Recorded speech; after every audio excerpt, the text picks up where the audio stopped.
يقول لك ظهور أعظم معجزة بالعراق، شنو صاير؟ يقول لك طباخ كانوا يطبخون عليه ثواب للحسين، قاموا شالوا الغاز أو خلص الغاز ولسه النار شغالة، يقول لك إنه هذا الفرن يريد يطبخ ثواب للحسين، فالناس انهبلت، صاروا يقولون إنه شلون هيشذ هذا فرن بدون غاز شغال، فالساعتين راح يحطوا له مقام ويسمونه سيد غاز.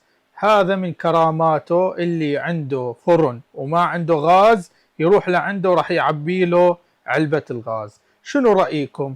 هل هذا راح يكون حل لأزمة الغاز اللي موجودة بالعراق؟ اكتبوا لنا بالتعليقات.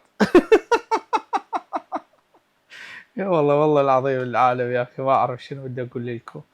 ناس تعبانة وصلت معاهم راح يسوون مقام اسمه سيد غاز، يعني سيد يوشع وسيد غاز وما ادري منو، يعني شيء مو طبيعي، كارثة كارثة اي والله.